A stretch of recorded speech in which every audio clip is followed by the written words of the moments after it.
Hey, it's Hawken with Top Don, and today we're going to talk a little bit about something that is a really commonly asked about subject, and that is transmission programming.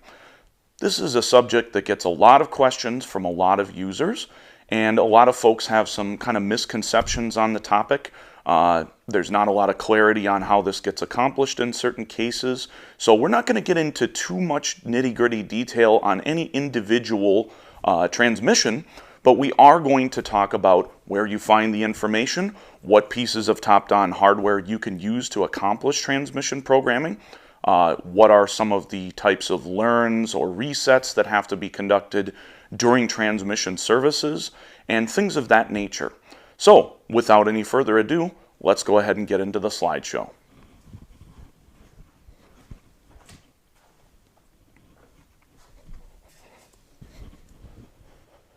So as I said, today we're going to talk about transmission programming, coding, and learning.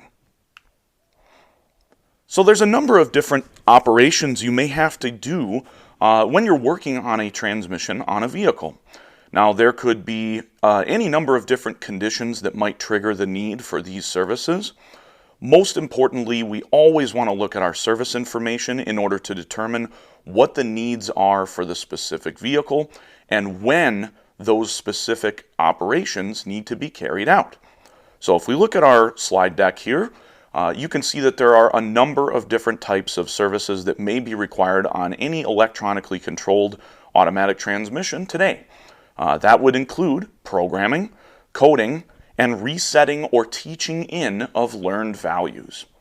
We're also going to talk about the types of automatic transmissions that you're going to run across out in the world here today. We're going to talk a little bit about when these services are required and where you would find the information on how you would know what's required. We're going to talk about coding, characterization, and learned values, and then we're also going to talk about cloning. You will also see that we'll have a discussion about software programming, what exactly that is, and what is required with regards to your Top Don tools specifically. So, let's go ahead and take a look a little bit deeper on this subject. So here are some of the different types of transmissions that you may run across in your day-to-day operations working on vehicles. So on the far left we have automatic transmissions, which are kind of what we conventionally would perceive as an automatic transmission. So that would just be, what you're kind of used to. Maybe like the first automatic transmissions is what people think of in the purely hydraulic sense before electronic controls came along. So we've got a transverse transmission in the top left here. Just below that we have a longitudinal transmission, which is a fully automatic. Then as we move to the center section here, we have a CVT transmission on the top, which I believe is a Nissan CVT. And then on the bottom in the middle, we have a Toyota CVT transmission as well. As we move to the top right, we've got a dual clutch transmission. And then in the bottom right is also a dual clutch transmission. The dual clutch transmissions are effectively like a automatically shifted manual transmission. So you'll find these a lot in Volkswagen, Audi, Porsche, and potentially in some other vehicle applications as well. The one in the top right you will also see in Fords, and there are a few other manufacturers that also employ dual clutch transmissions as well. Some of them including Hyundai and Acura. So the first thing we want to know when we're working on a transmission is what transmission are we working on? So there's a couple of different strategies you can use to sort out which transmission you are looking at on the vehicle. Many times the transmission will have a sticker or some lettering and numbering on the actual case of the transmission. Again, it may be a sticker or it could be physical lettering like stamped into the casing of the transmission. Either way, you can look around for these first. Sometimes the stickers will be worn off, or perhaps the letters may not be visible depending on if it's mounted inside the vehicle. If that's the case, you are probably going to want some other strategies to identify. So sometimes you can identify the transmission just using your scan tool. Other times you will want to use resources like repairlinkshop.com, where you can put the VIN number of the vehicle in and click on VIN attributes. And then, as you can see in our picture here, right here, it actually tells us which transmission is in this given vehicle. So this is a really nice feature to be able to have access to this.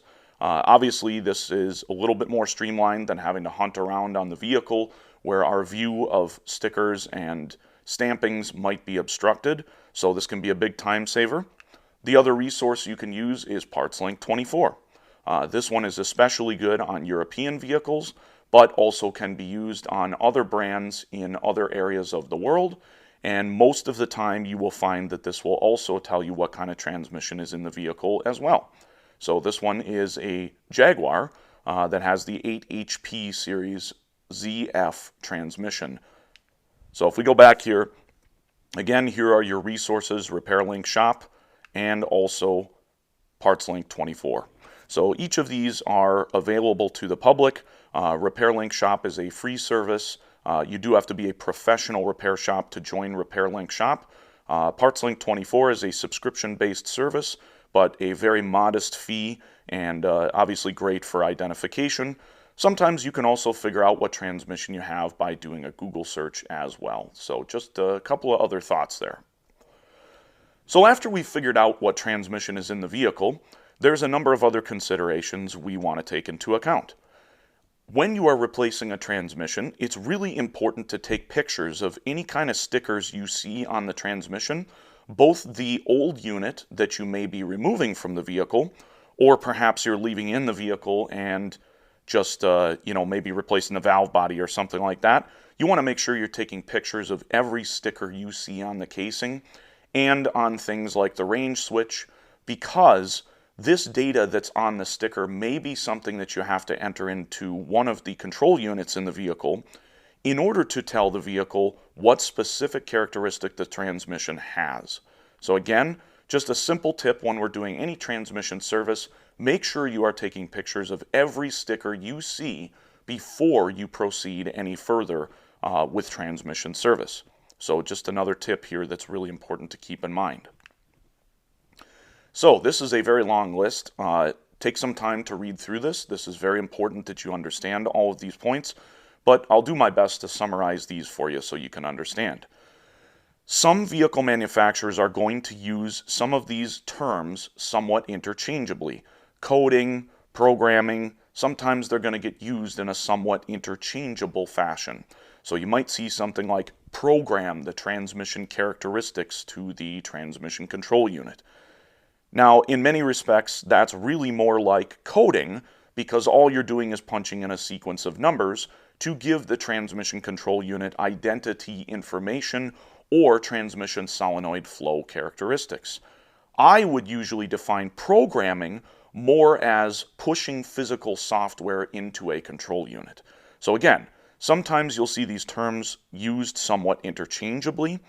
In the general sense, again, I like to look at the coding conversation more as we are providing some sort of identification specifics to the control unit that's in charge of the transmission behavior. So that would be either the powertrain control module, if it's a ECM and TCM integrated into one, the transmission control unit, if it is a standalone, or a mechatronics unit, which is still effectively a transmission control unit.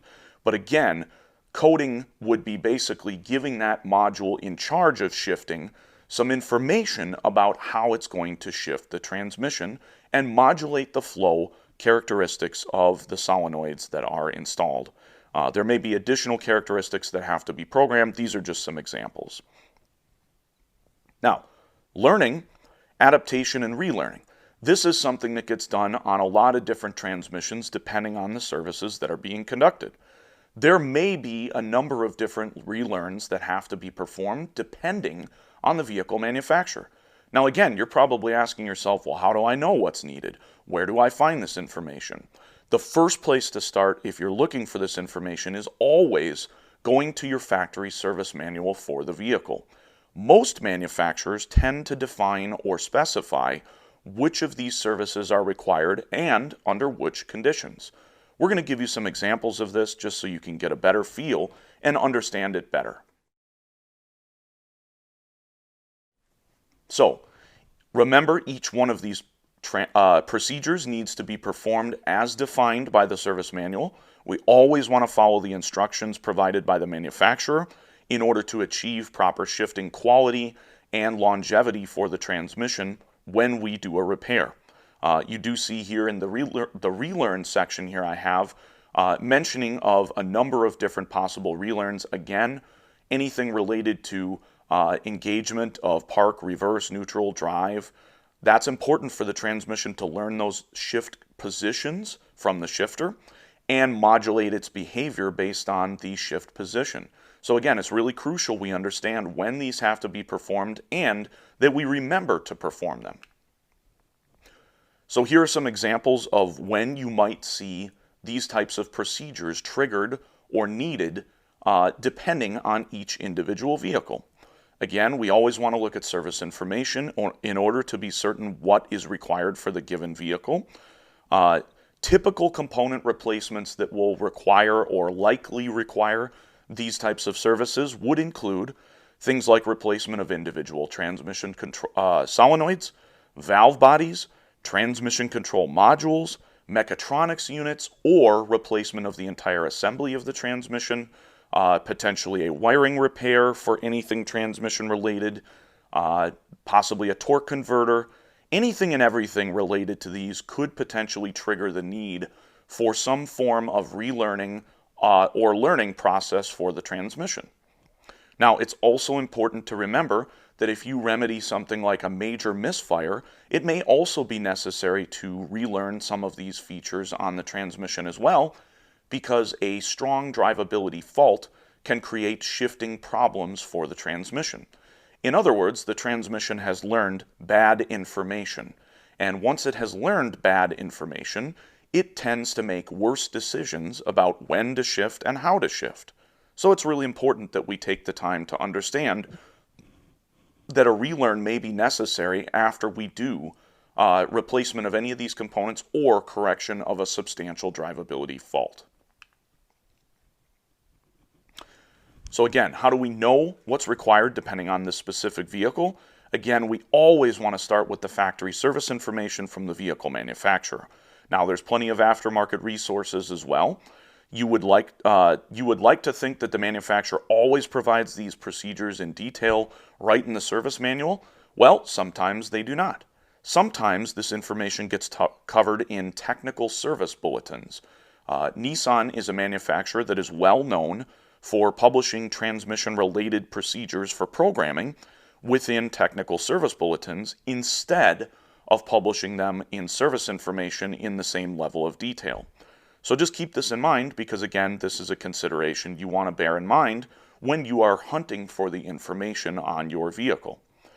It's also important to remember that where they put the information in the service manual can vary depending on the vehicle manufacturer. I have always found it fairly reliable to look at the replacement procedure for the transmission assembly, and most of the time that will give you kind of the overall map of what different types of relearns or programming scenarios might be required of the specific vehicle, because again, replacement of the entire assembly is by far the most extreme repair out of all that are possible, right?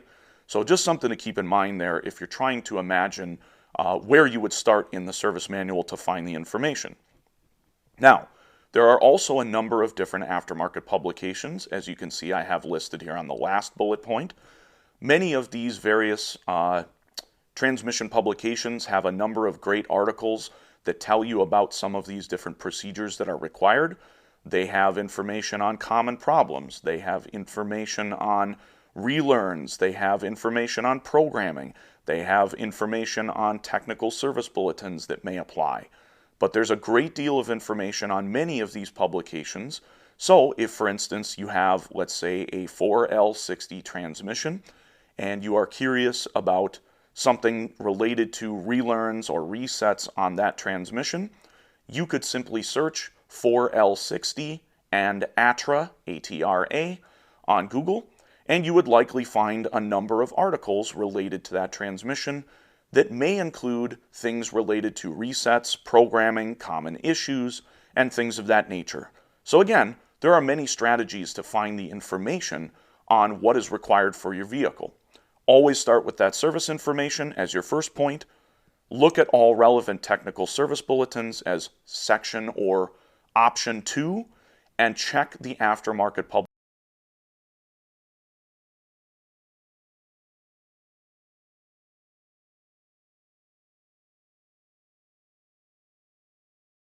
of other publications I'm not aware of, but again, these are just some places where you can start. So you're wondering, okay, what do the procedures look like when I find them? Well, here's an example. This happens to be from a GM 9T45 and 9T50 out of a 2018 Chevrolet Equinox. This procedure is pulled out of service information, and you can see the transmission procedure contains information specifically pertaining to what has to be performed after the transmission has been replaced or serviced. So you can see number 23 here, if a new TCM has been installed, the new module has to be reprogrammed. Makes sense, right? Here are some other information that has to be performed. You see here in the different colored text, adaptive values learned procedure must be performed when one of the following repairs has been made to the vehicle. Now we see a little bullet point list. Internal service or overhaul, valve body repair or replacement, control solenoid valve body or valve assembly replacement, or TCM software calibration update. And of course, replacing the TCM, right? And of course, you also see any service in response to a shift quality concern. So remember, a drivability fault could also cause a shift quality concern. So just one more thing to keep in mind. But we can see here that the manufacturer does a pretty good job of explaining to us when we might need to be performing some of these specific procedures, right? So here is an example of a Nissan Technical Service Bulletin outlining CVT procedures on a specific group of models. So you can hit this code with your phone, and then you'll be able to look at the entire Technical Service Bulletin.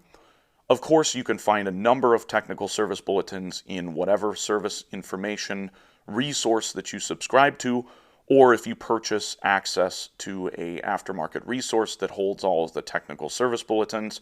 You can also Google search for Technical Service Bulletins in a lot of situations and find a large number of them that way as well.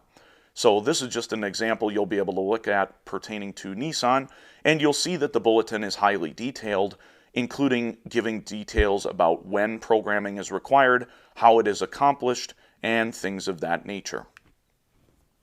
Here's an example of a Ford. This is the Ford dual clutch transmission DPS6. So this particular transmission has a pretty long procedure explaining all of the different information that has to be carried out. They tell you exactly what you have to do. Now, of course, all the manufacturers write their directions with the presumption that you are using the factory scan tool. So the procedure may look a little bit different when you are using your top-down scan tool to perform these procedures, but if we are performing a relearn procedure, the workflow will look very similar on the scan tool itself. This is just a continuation of the procedure on the Ford dual clutch transmission.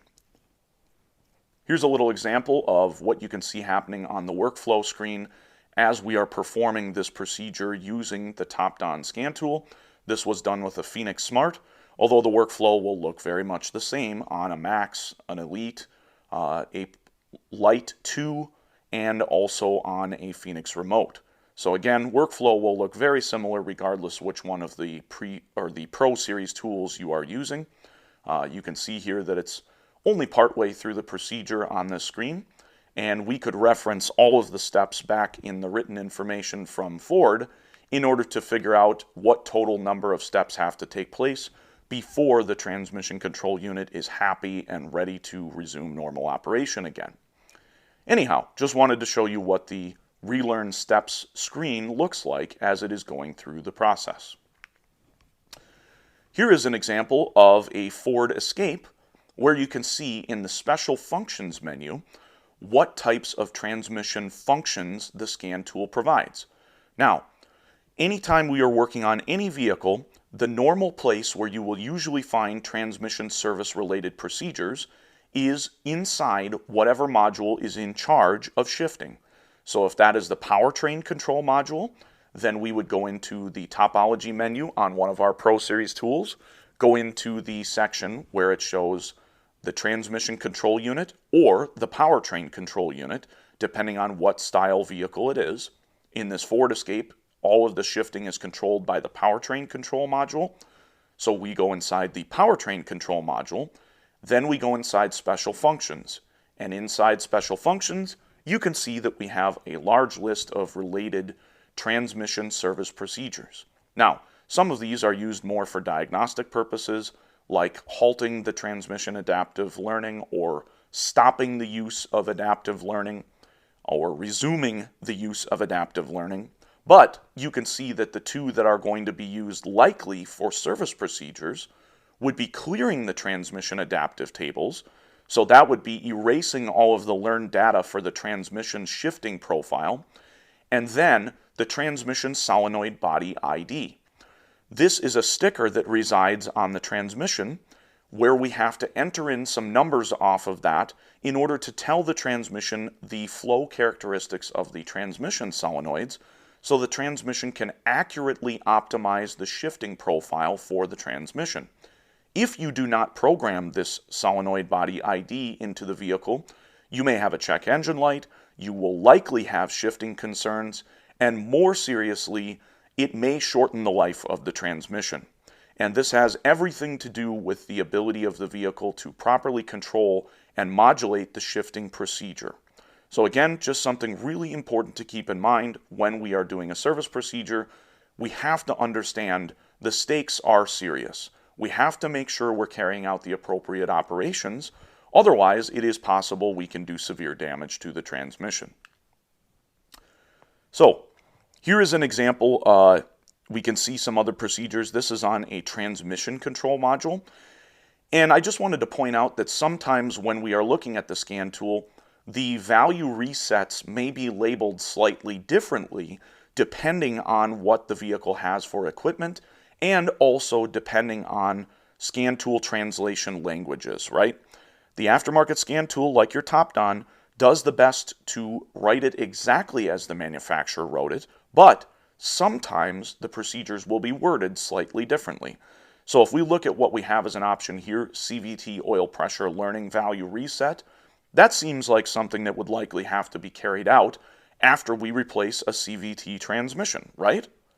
That makes sense. So if we have replaced the CVT transmission on this Honda, this looks like a procedure we would want to carry out. Now you see Honda also calling out auxiliary transmission fluid pump air bleed. Now this vehicle did not have automatic start-stop, so there is no function available because it's not equipped with that particular equipment. The TCM reset would likely qualify as the same type of operation as we see listed on the scan tool, right? It's a learning value reset, something that the transmission has to learn. So if we put a new TCM in this vehicle, we would need to learn the new values to the new TCM. If we replaced the CVT transmission assembly, we would have to learn the new values to the TCM, correct?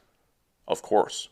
So just wanted to point that out, that again, sometimes the wording of the functions may be slightly different depending on the vehicle application in terms of versus your service information. So now we'll talk about programming or flashing. We talked a little bit about the relearn procedures and learned value adaptations and things like that. So let's look a little bit more at the programming or flashing.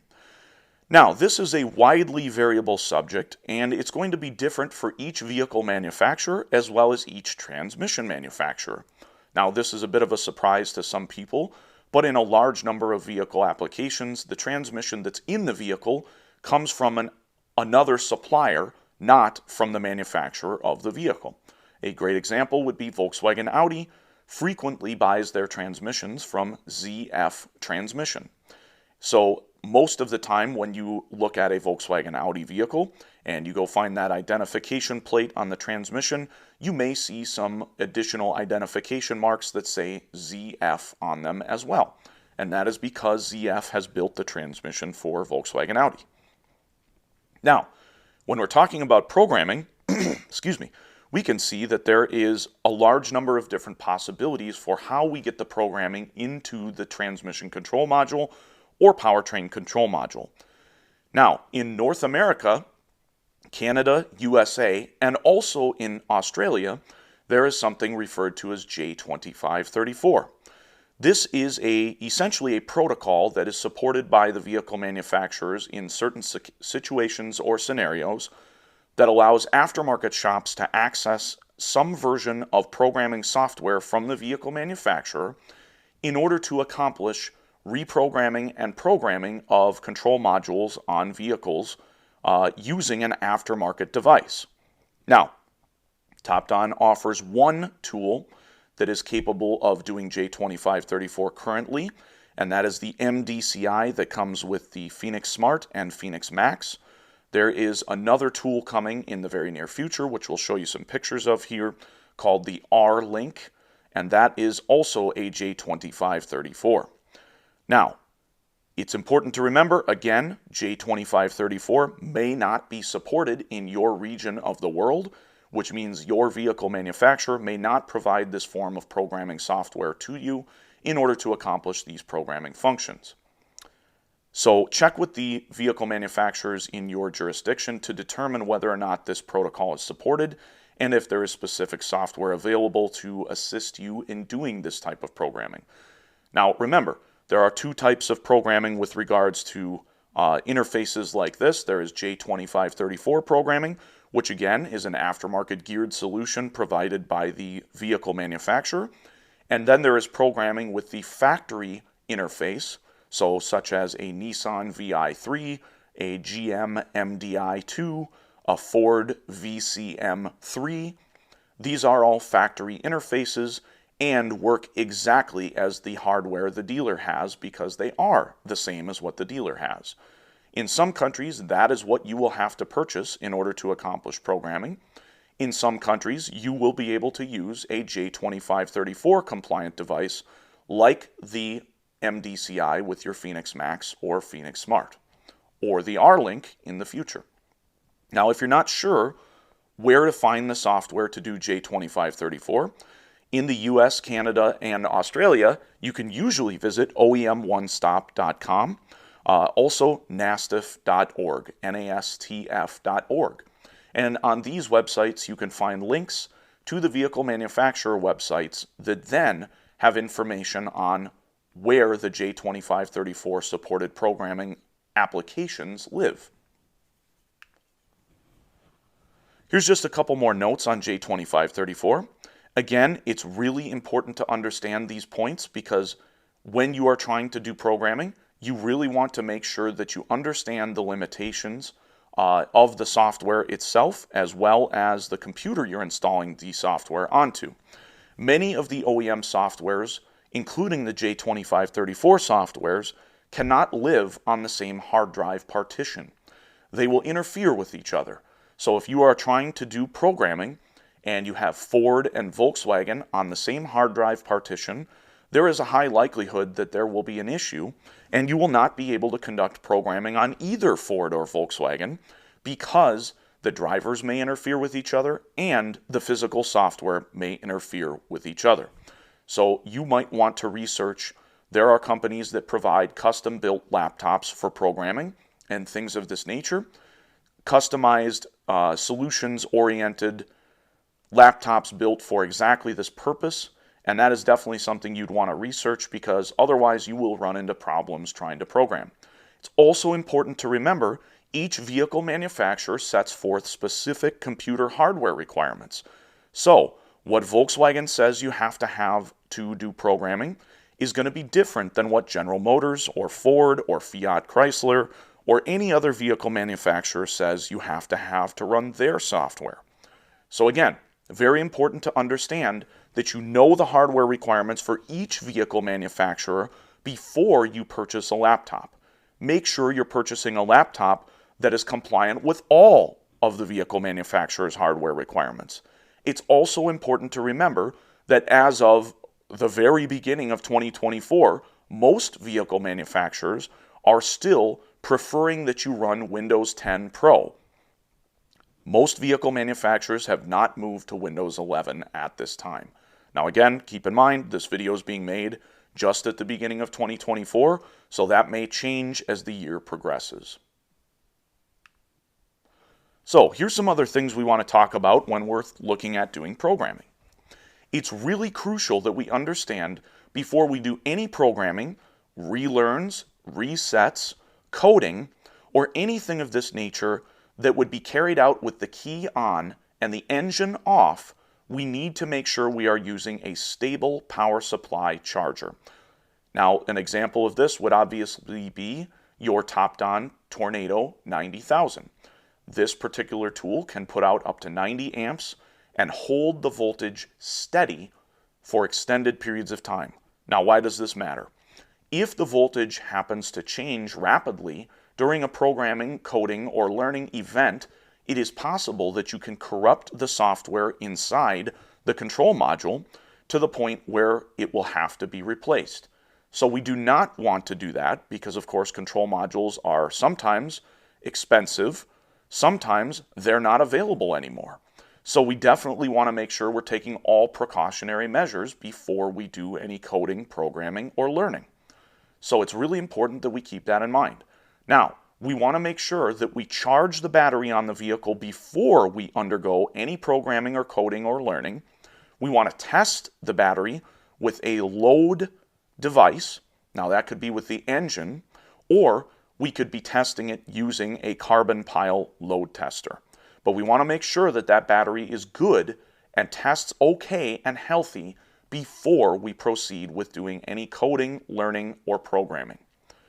Then, after we've charged the battery, we hook up our T90,000. We set the voltage to something reasonable, which the alternator would normally put out. So let's say 13.5 is often a very reasonable number. And then we set the amperage limit. And of course, this has a maximum amperage output of 90 amps. It is important to keep in mind that some European vehicles like BMW, F and G chassis vehicles may require a power supply that puts out more than 90 amps. So you'll want to keep your eyes peeled because Topdon has a 120 amp power supply coming for those types of vehicles. Do your research, do some Google searching, ask around.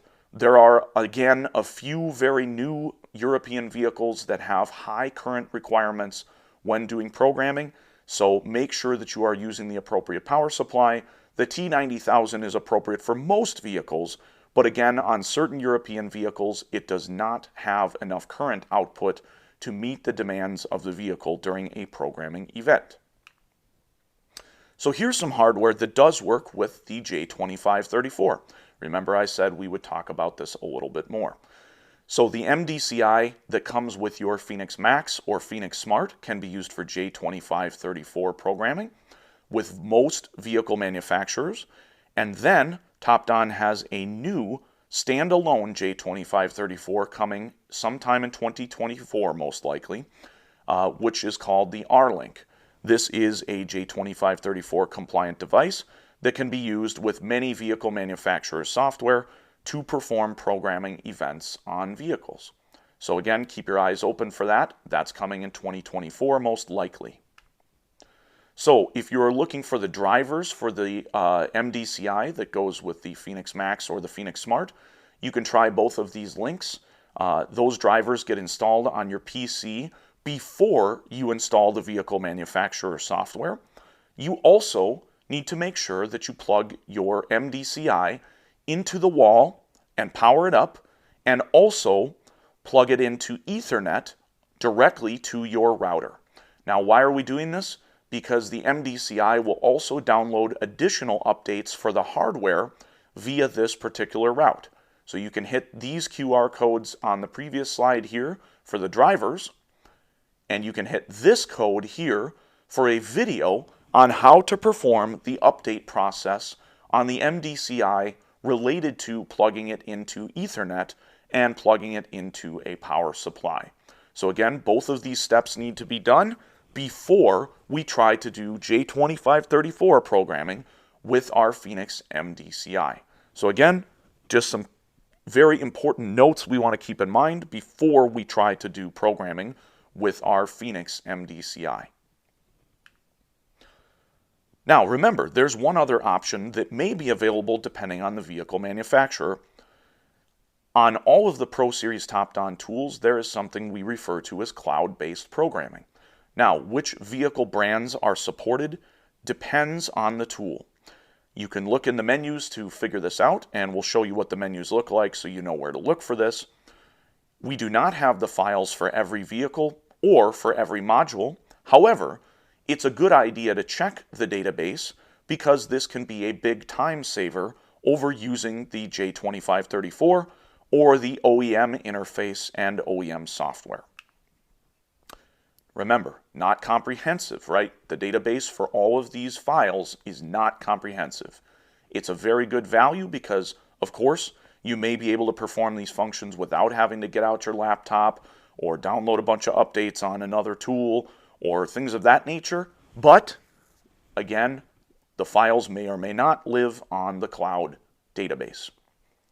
Now, the other thing that's an advantage of the cloud-based programming is sometimes you are able to selectively reprogram or program a module where the vehicle manufacturer may force you to program that module in a group or a sequence. What does this mean? Well, some BMWs like the F and G chassis frequently will force you to program the entire vehicle.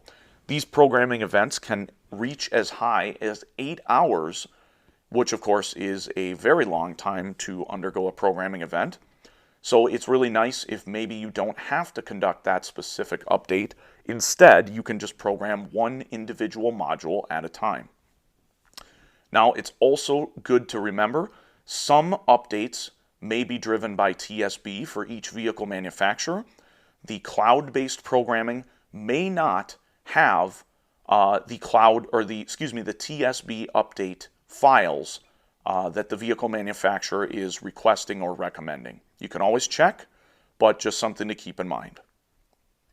So if you're looking, how do I access the cloud-based programming? The workflow is very similar depending on which tool you have, but usually if you click on the gear in the top right corner or the user info button in the bottom right, and then we go to online programming. Once we get to the menus, we will see a list of the vehicle brands that are supported by your specific tool. Remember, there is some overlap here, so Mercedes-Benz will likely contain programming files for smart cars as well as sprinters. So just a little note there about coverage. So now we want to talk a little bit about cloning. Sometimes cloning is going to be necessary on various vehicle applications, and this can be for a variety of reasons. Some vehicle manufacturers physically block the use of used control modules. This may include transmission control modules or mechatronics units in the dual clutch transmission applications. We may also see that the module manufacturer builds in some sort of encryption or algorithm that also prevents this type of used module installation. Now, cloning in many situations can bypass or defeat this measure. The goal of the cloning is simply to restore the vehicle back to normal function and operation.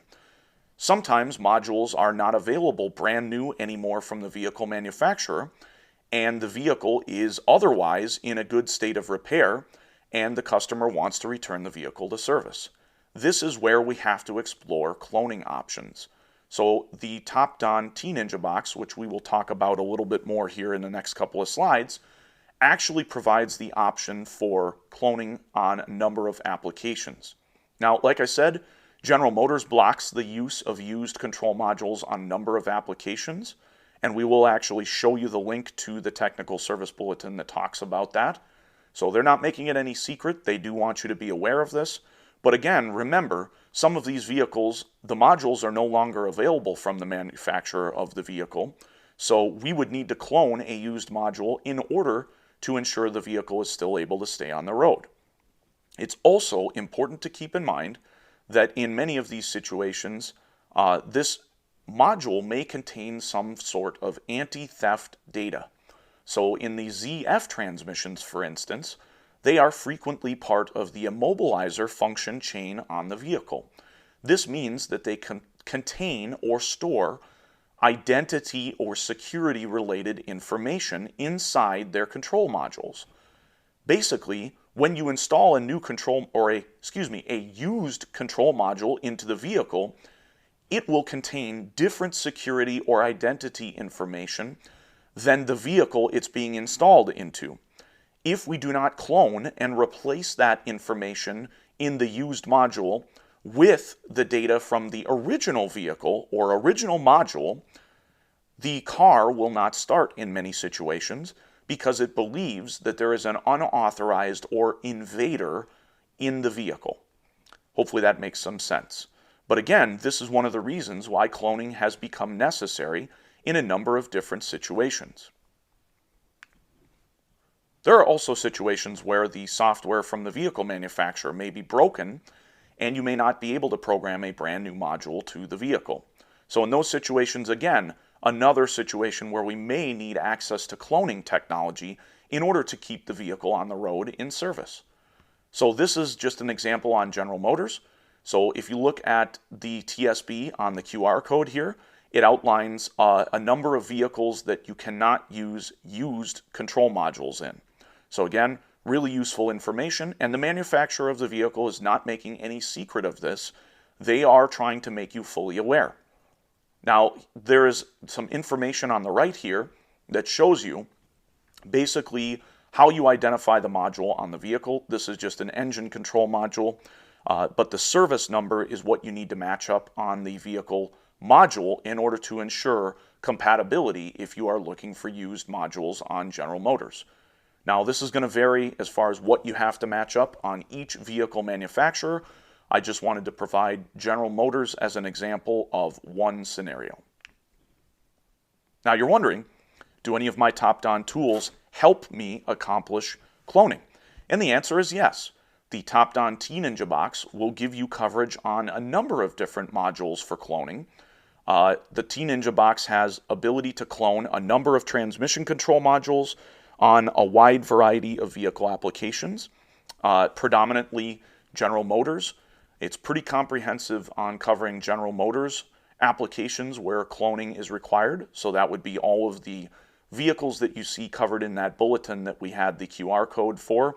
It doesn't cover every single one of them, but it covers the vast majority of them. The T-Ninja box also covers most of the ZF transmissions that are commonly required for cloning operations when they are replaced, whether that's in a Hyundai or a Volkswagen or a BMW. If it's a ZF transmission, in the majority of cases, the top-down T-Ninja box will provide this ability for you to clone it. Now, you do have to have a top-down professional series tool, and of course, you do want to always connect everything hardwired. If you look on our YouTube channel, you can watch some videos doing some module cloning with this tool and get a feel for what that looks like.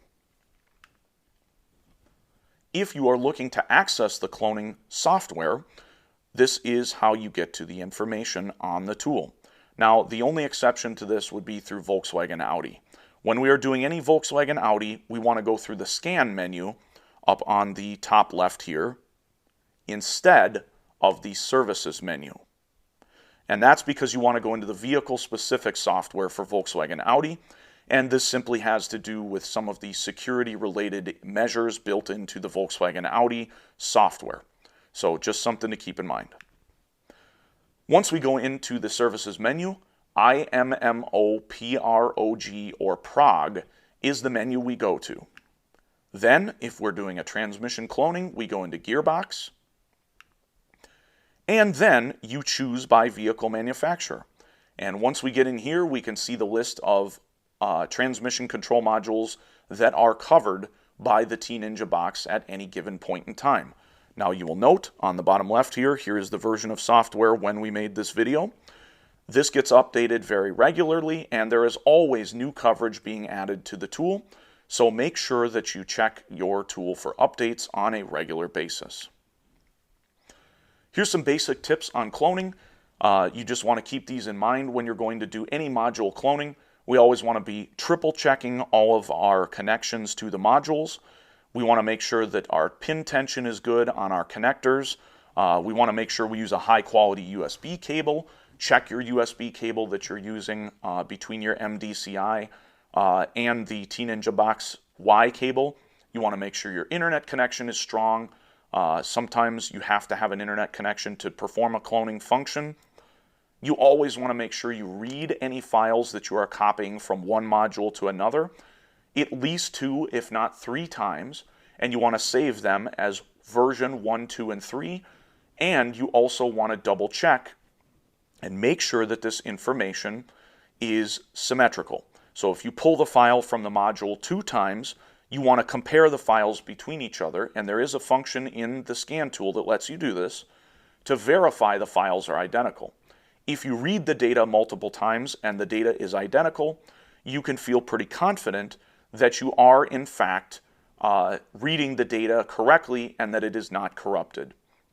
If you get differences in the files, then you would want to read it a 3rd time and make a comparison to find out, because again, we want to make sure we don't read corrupted data. If you read corrupted data, you write corrupted data.